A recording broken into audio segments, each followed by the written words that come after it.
이 세상을 살 때 신앙생활을 할 때도 오해를 할 수가 있는데 그 오해도 우리가 자꾸 입장을 바꿔서 생각하고 또 생각하고 생각하면 이해가 된다는 말이 있습니다. 우스갯소리 같지만 5 빼기 3은 2 의미 있는 말이죠. 우리의 연약함에 머무르지 말고 그것을 가지고 하나님 앞에 나아가면 하나님께서 좋은 것으로 바꾸어 주십니다. 약할 때 강함이 되시는 주님은 우리의 오해를 이해로 바꾸어 주십니다. 억울하고 서운한 마음을 은혜와 사랑으로 가득 채워 주십니다. 우리가 하나님 앞에 나아가서 그 말씀 듣기 전에 집에서 묵상하거나 기도할 때 먼저 이런 질문이 우리 속에서 솟구쳐 오릅니다. 하나님 왜 침묵하셨습니까? 하나님 그때 어디에 계셨습니까? 요셉이 하나님께 줄 수 있을 만한 질문입니다. 요셉의 입장에서 말해 보겠습니다. 그때 형들은 저를 죽일 계획을 하였습니다. 나중에는 미디안 상인들에게 종으로 팔았습니다. 형들이 제게 어떻게 그럴 수가 있습니까? 물론 제게 자기들 마음에 안 드는 모습도 있었을 것입니다. 그들의 과실을 아버지께 구했으니까요. 그래도 형들 아닙니까? 어머니는 달라도 다 같은 아버지 자식인데 동생한테 어찌 그럴 수 있습니까? 형들은 인간이니 그럴 수 있다 칩시다. 도대체 하나님은 그때 어디 계셨습니까? 제가 고등에서 소리 지를 때 하나님은 어디서 무엇을 하고 계셨습니까? 왜 대답을 안 하셨습니까? 왜 헤븐 폰을 안 받으셨습니까? 왜 메시지라도 남기지 않으셨습니까? 그렇게 물을 수 있습니다. 이 질문에 대한 해답을 얻지 못하면 신앙이 성장할 수 없습니다. 오해가 쌓이면 하나님을 전적으로 신뢰할 수 없습니다. 그저 적당한 선 안에서 종교 행위를 하고 그걸로 만족하는 선을 넘을 수 없습니다. 하나님의 능력에 대한 오해도 생깁니다. 하나님의 사랑에 대한 오해도 생깁니다. 그래서 이렇게 생각합니다. 그 절박한 상황에 하나님은 나를 위해서 아무런 일도 하지 않으셨다. 아무런 조치도 취하지 않으셨다. 나를 죽이려고 달려드는 그 악한 사람들에게 나는 고스란히 당할 수밖에 없었다. 이런 분을 내가 계속 믿어야 하나 회의가 생길 수 있습니다. 거기까지는 안 간다 하더라도 하나님에 대한 의심이 생길 수 있습니다. 뜨겁고 능력 있는 신앙생활이 아니라 형식적인 종교 행위에 머무를 수 있습니다. 진실하고 의미 있는 사랑의 관계가 아니라 그저 무덤덤한 관계로 살아갈 수 있습니다. 그래서 이 질문이 필요한 것입니다. 당시에는 너무 놀라기도 하고 당황스럽기도 해서 물어볼 수 없었을 것입니다. 그래서 그 질문이 속에서 막 올라오는데 주저앉혀 놓았습니다. 그러나 마음속에 이 질문은 늘 내재합니다. 시간이 지나면 그 질문은 또 머리를 틀고 일어납니다. 특별히 그와 비슷한 사건이 일어나면 생생하게 일어납니다. 그것이 마치 자라 보고 놀란 가슴 소뚜껑 보고 놀란다는 것처럼 비슷한 사건이 일어나면 그런 생각과 질문들이 속에서 막 일어납니다. 하나님 전에도 그렇게 하셨는데 이번에도 그렇게 하실 거죠? 이런 생각이 들면 위험합니다. 사건을 바르게 해석하지 못하고 계속 어둠 속을 헤매면 슬픈 마음이 계속됩니다. 불행의 연속입니다. 우울증 걸릴 수 있습니다. 우리의 감성이라는 것은 지성의 영향을 받습니다. 무슨 말이냐 하면 우리의 지식이 바뀌면 감성도 달라질 수 있다는 것입니다. 다시 말하면 전에 그 우울하고 억울하고 답답하고 이해가 안 되는 그런 일이 있었는데 그러나 우리가 하나님께서 우리에게 깨달음을 주시고 지식을 주셔서 높은 곳에서 내려다보면 지식이 바뀌면 그런 감성도 이제 바뀔 수 있고 자유함을 얻을 수 있고 그 상처받은 데서 치유되고 회복함을 입을 수 있다 하는 것입니다. 그가 당시 현장에서 느낀 감정 그 자체는 솔직합니다. 그 참 이해가 안 되고 답답하고 그 감정 자체는 솔직합니다. 그 감정이 올바른 것인지 합당한 것인지 바람직한 것인지 일단 내려놓고 그 감정 자체만 생각하면 자신의 느낌을 솔직하게 표현한 것입니다. 이제 우리는 그 감정과 그 느낌을 가지고 하나님 앞에 나아가야 합니다. 그래야 대화가 됩니다. 치유가 됩니다. 자신의 솔직한 감정이 아닌 거룩함으로 위장된 감정을 가지고 나가면 유익이 없습니다. 감정을 꽁꽁 묶어두고 발설하지 않는 것도 현명한 자세가 아닙니다. 이제 하나님의 말씀을 들을 준비가 되었습니다. 본문을 통해서 하나님이 주시는 교훈이 무엇입니까? 첫째로 하나님은 환난의 원인 제공자가 아니라 환난 당할 때 함께 하시며 건져주시는 분입니다. 하나님의 마음을 인간적인 표현으로 옮겨보면 이렇습니다. 네가 고통당할 때 나는 네 곁에 있었다. 너는 나를 보지 못하더구나. 너는 형들의 갑작스럽고 돌발적인 행동에 몹시 놀랐지. 그래서 다른 것을 볼 마음의 여유가 없었다. 보는 것은커녕 생각할 여지도 없었다. 그때 하나님은 도대체 어디에 있었습니까? 질책하지 마라. 원망하지 마라. 나는 네 옆에 있었고 너와 함께 있었다. 네가 부르짖을 때 나는 침묵하지 않았다. 너는 내가 침묵한다고 생각했을 수도 있다. 왜냐하면 그때 네가 듣고 싶은 말이 있었으니까. 하늘은 여러 때와 같이 파랗고 밤에 달도 환하고 별도 총총한데 짐승들의 울음소리가 나를 더욱 처량하게 하고 두렵게도 하는구나. 물 없는 구덩이에 던져졌어. 그런데 하나님은 도대체 어디서 뭘 하고 계시기에 나를 이 위기에서 구하러 오시지 않을까? 그렇다. 너는 오로지 위기에서 구원받는 데만 온통 관심이 쏠려 있었다. 왜 안 그렇겠니? 구덩이에 빠진 것은 세상과 단절된 것이요 죽음이요 곧 있으면 끝이라고 생각했기 때문이지. 사랑하는 아들아, 그러나 내가 볼 때는 그것이 끝이 아니란다. 그것은 새로운 세상을 향한 시작이란다. 내가 그 짧은 시간에 일일이 다 설명해 줄 수는 없었지만 네 마음은 너의 고통당하며 울부짖는 모습을 보며 많이 아프다.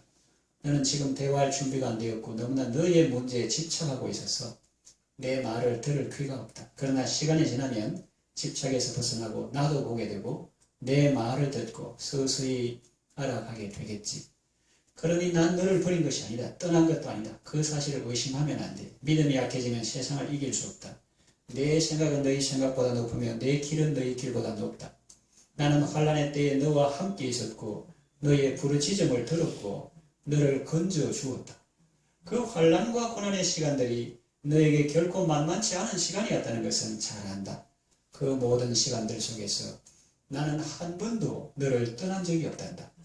내가 도와주지 않았다면 네가 어떻게 구덩이에서 나왔겠으며 간수에게 은혜를 입었겠으며 감옥에서 나올 수 있었겠니? 바로의 꿈 해몽하는 것도 형년을 대비한 정책을 세우는 지혜도 다 누가 준 것이니? 무엇보다 그 억울하고 힘든 시기를 보내면서 우울증 안 걸리고 정신병 안 걸린 것은 내가 너와 함께하며 내가 너에게 인자를 더하여 사랑한 때문이 아니냐. 그렇게 되물으시며 말씀해 주시는 것입니다. 하나님은 환난의 원인 제공자가 아니라 우리의 모든 환난 가운데 함께 하시며 건져 주시는 분입니다. 두 번째, 감정은 솔직할 수 있으나 지식은 잘못될 수 있습니다. 내가 아픔을 느끼는 것은 사실입니다. 그 당시에 이해가 안 되고 힘들고 지금도 우리가 이 세상을 삶아가면서 내가 잘 살려는데 왜 이런 일이 내게 닥치는 거지? 박수치며 상 주지는 못할 만큼 왜 감옥에 들어가야 돼? 바른 말, 정직한 말, 또 성결하게 살려는 것이 뭐가 잘못인데 뒤집으셔 감옥에 들어가야 돼? 아픔을 느끼는 것은 사실입니다. 솔직한 자기 감정 표현입니다. 그러나 그것이 하나님이 나를 버리셨다. 하나님은 무능한 분이다. 라고 말할 근거가 될 수는 없습니다. 그래서 우리가 감정은 솔직할 수 있으나 그것이 그 안에서는 자기가 볼 때는 100번 맞는 것 같지만 저 위에 높은데 기도할 때 은혜 보다 옆에서 이렇게 쭉 내려다보면은 저것이 감정은 솔직한데 지식은 잘못돼가지고 저런 감정을 갖고 있구나 이런 것을 알 수가 있습니다. 어린아이에게 뭘 좀 잘해주려고 하는데 그 아이가 어른의 의도를 알지 못하고 자기 생각과 다르다고 해서 울고불고 야단을 부리면 어른의 마음이 아프고 해주려던 선한 일도 지체하게 됩니다. 과거 이스라엘 백성이 그랬고 또 제가 그랬습니다. 요셉은 어땠는지 잘 모르겠습니다. 아마 그는 하나님의 뜻을 온전히 헤아리지는 못했지만 그렇다고 그분을 의심하지는 않았던 것 같습니다. 자, 신약 성경에 나오는 사도 바울의 경우를 생각해 봅시다. 그가 예수님의 제자들을 잡으려고 다메섹으로 갈 때 그는 세상적으로 전성기였습니다.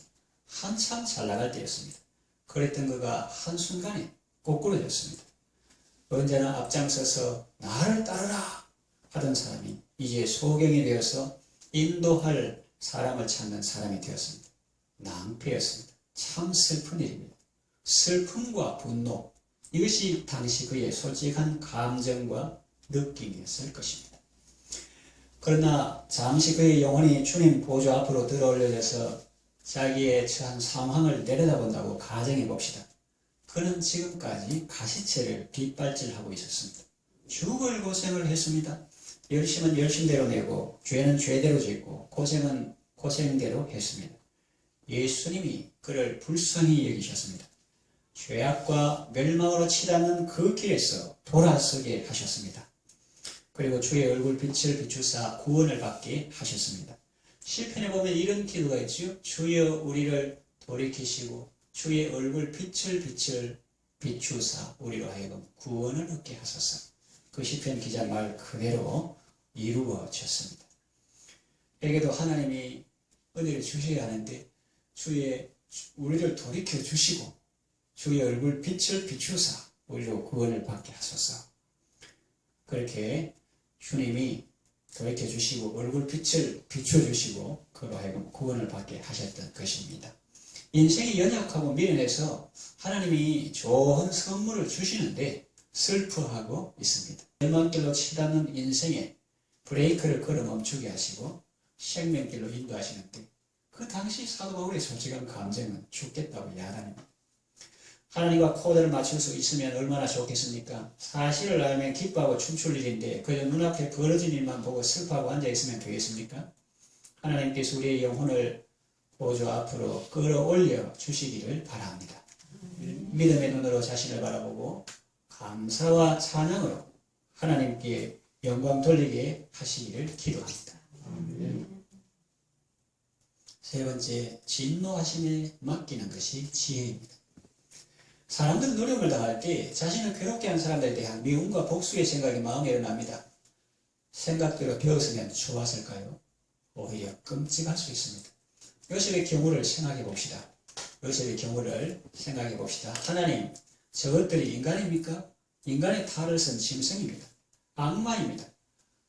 귀신은 뭐하노? 저런 인간은 안 데려가고 라고 세상 사람들이 말합니다. 하나님, 저 인간들 벼락 맞아 다 죽게 하시고 저는 하늘에서 밧줄을 내려서 그 줄 타고 올라가게 하소서. 그렇게 기도하고 그대로 이루어졌다면 어땠을까요? 금방은 기분이 상쾌, 통쾌, 유쾌할 수 있지만 그건 잠시요. 곧 후회 막급이 밀려올 것입니다. 아버지 야곱의 마음이 어떠하겠습니까? 형들의 어머니 마음은 또 어떨까요? 그들 가족을, 야곱 가족을 바라보는 주위 사람들의 시선은 어떨까요? 또 하나님의 영광은 어떻게 되겠습니까? 지 혼자 밧줄 타고 구덩이에 올라가고 형들은 다 예를 들어서 말이에요. 벼락 맞아서 다 죽고 그렇게 하면 어떻게 되느냐는 거죠. 주변 사람들은 다 슬픈데 요셉 자기 혼자 행복할 수 있을까요? 성경은 말합니다. 내 사랑하는 형제들아 친히 원수를 갚지 말고 진노하심에 맡기라. 원수 갚는 것이 내게 있으니 내가 갚으리라. 내 원수가 줄이거든 먹이고 목마르거든 마시게 하라. 악에게 지지 말고 선으로 악을 이기라. 그렇습니다. 악한 행동에 대해서 내가 그대로 되갚는 것이 지혜가 아니고 하나님의 진노하심에 맡기는 것이 지혜입니다.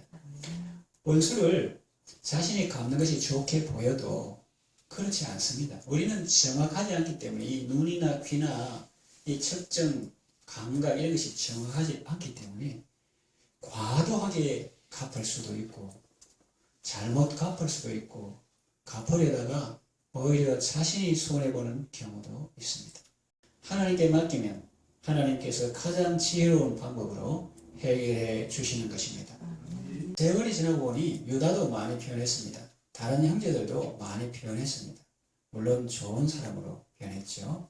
요셉도 많이 변했습니다. 야곱도 많이 변했습니다. 자비하신 하나님 아버지께서 우리의 마음을 만지셨기 때문입니다. 하나님은 우리가 평생 마음에 아픔의 짐을 지고 살기를 원치 않으십니다. 굳은 일이나 어려운 일, 힘든 일은 내게 맡겨라. 그리고 우리가 주님께 맡기면 하나님께서 친히 그 일을 하십니다. 그리고 우리는 그저 하나님의 자녀답게 사랑하며 축복하며 기다리며 용서하며 그렇게 살기를 원하십니다. 원수를 사랑하며 박해하는 자를 위하여 기도하게 하시고 사랑과 구원의 삶을 살게 하십니다. 정말 고맙고 감사한 일입니다. 네 번째, 안 좋게 보이는 일이 더 좋은 일일 수 있습니다. 하나님이 하시는 일이 우리의 기대와 맞을 때 우리는 감사하며 따라갑니다. 그러나 우리가 기대했던 것과 다르게 전개될 때는 낙심하고 좌절하고 의심하고 분노합니다. 그러나 우리의 기대가 중요한 것이 아닙니다. 그것이 호불호의 시금석이 될 수는 없습니다. 호불호의 시금석은 나의 기대가 아니라 하나님의 뜻과 계획이 더 중요합니다. 왜 그럴까요? 사람의 마음으로 자기 길을 계획할지라도 그 걸음을 인도하는 자는 여호와시니라 했고 결국 하나님의 뜻대로 되기 때문입니다. 사도 바울의 경우를 생각해 보세요. 안 좋게 보이는 일이 사실은 더 좋은 일이었습니다. 그래서 더 이상 속지 마시길 바랍니다. 멸망길로 쭉쭉 뻗어나가는 것이 좋은 것이 아닙니다. 하나님께서 브레이크를 걸어주실 때 오히려 감사하시기를 바랍니다. 하나님께서 내 인생의 운전대를 잡고 가십니다. 다섯째, 하나님의 뜻대로 사는 것이 복입니다. 복 있는 사람은 하나님의 말씀을 즐거워하고 주야로 묵상하며 그 말씀대로 순종하며 사는 사람입니다. 현상만 보고 호불호를 판단하면 실패하기 쉽습니다. 단기 결과만 보고 성패를 판단할 수 없습니다. 요셉을 보세요. 정직하다고 미움을 받았죠. 형들한테. 또 정직하다고 종으로 팔리고 또 하나님 앞에서 살다가 누명서고 이거 감옥 가고 은혜를 베풀었는데 배신당했다. 술 맡은 관원장에게. 그렇게 해서 실패한 것이 아니라는 것입니다. 아직 성패를 말하기는 이른 시간입니다. 만 2년이 차야 합니다. 바로 꿈을 꾸어야 합니다. 요셉은 총리가 됩니다. 형들이 그 앞에 와서 절합니다. 그러면 그때야 비로소 성공한 것입니까? 아닙니다. 그때는 세상 사람들도 다 성공으로 인식할 수 있는 경지에 이른 것이고요. 열매가 나타난 것이고요. 실제로 그 성공은 하나님 앞에서 살 때 이미 이루어진 것입니다. 하나님 앞에서 득취하리까 하면서 보디발 아내의 손을 뿌리신 그때 그는 벌써 승리의 삶을 살았던 것입니다. 이것을 보는 안목이 우리에게 필요합니다. 그러면 성공 아닌 것을 성공이라고 부러워하지 않을 것이며 성공한 것을 실패한 것이라고 낙심하지도 않을 것입니다.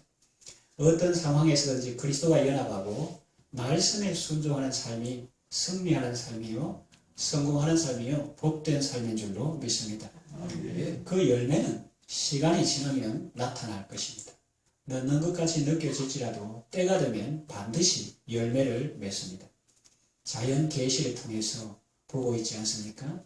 이 땅에서 볼 수 없다면 천국에서 볼 것입니다. 예수님이 말했습니다. 나를 인하여 너희를 욕하고 박해하고 거짓으로 너희를 거스려 모든 악한 말을 할 때에는 기뻐하고 즐거워하라 했습니다. 이 연습을, 이 훈련을 우리가 해야 합니다. 하늘에서 너희의 상이 큽니다. 언제나 하나님의 뜻을 잘 분별하고 그 뜻대로 살아가는 복된 성도 다 되시기를 바랍니다. 네, 말씀을 정리해 마치겠습니다. 17절을 보면 하나님이 한 사람을 앞서 보내셨다. 요셉이 종으로 팔렸다. 창세기 역사에서 보는 것은 우리가 뒷부분이죠. 요셉이 종으로 팔렸다. 맞다. 요셉이 종으로 팔렸네. 이게 창세기 통해서 봅니다. 그런데 우리는 시편의 말씀을 통해서 실상을 보게 되는 거예요. 무슨 말이냐?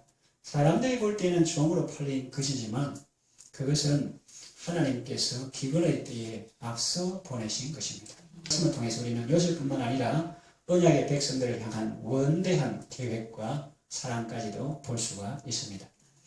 우리가 말씀을 통해서 바른 깨달음을 가질 때 우리는 뒤틀린 감정에서 벗어날 수가 있습니다. 하나님에 대한 오해를 풀고 하나님의 사랑과 은혜를 이해하고 감사와 찬양의 삶을 살아가시기를 바랍니다.